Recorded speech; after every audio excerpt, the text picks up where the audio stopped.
Hi, Lisa. Good evening. This is Gloria. I'm doing this quick video just to explain a little bit about how I was doing the classes.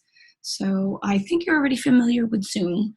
If you're not, please let me know, and I will explain much more about Zoom. So I'll start off with my sharing of my screen. When I open up my course, I go into my Maestro. On my homepage, I have my Moodle connected, which I'm sure you probably go in the same way. I click on the arrow, and that will bring me to the courses. So for the ESL class, the first course we have is called Student Success. And basically, this is a very simple course where it really explains to the students a little bit more about how to do an online course.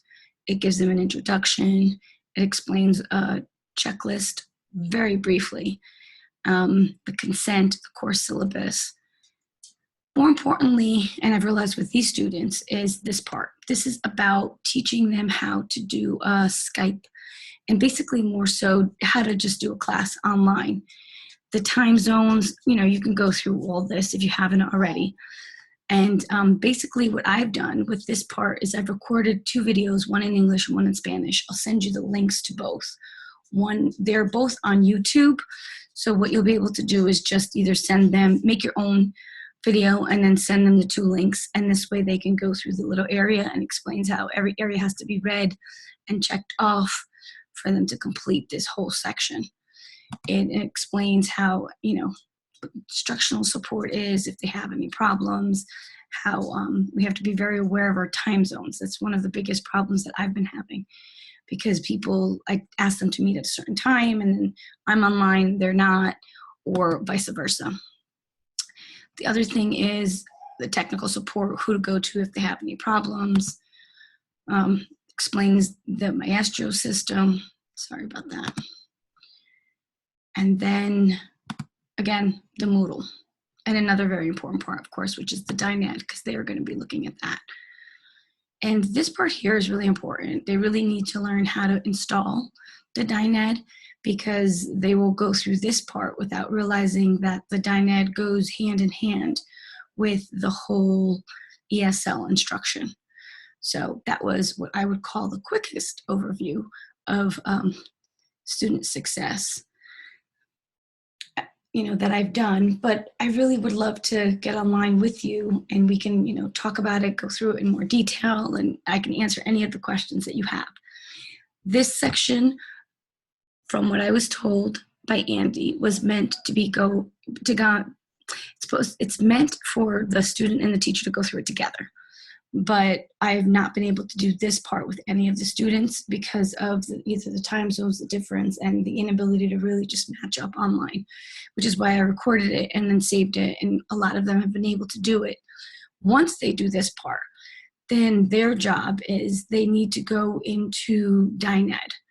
And in their Dined, after they've installed it, they're going to have the placement test. And the placement test, they usually get into Dined with their name dot last name and then VSOE 2020 as their password. So keep that in mind, put that somewhere safe. And a lot of times I get emails about I don't know how to get in, and I'll forward that to Barbara or Andy, and they'll be able to make sure that they are linked up with the placement test. Once they take the placement test, then they'll be able to take the course. So now back to the courses. There's the different levels, ESL 1, ESL 2, ESL 3. So far, I've only had students on ESL 1 and 2. And then when you go into the actual course, you could go through the different levels. I think they've already linked you with the courses. So this way you can go through it and see exactly what's being taught that day.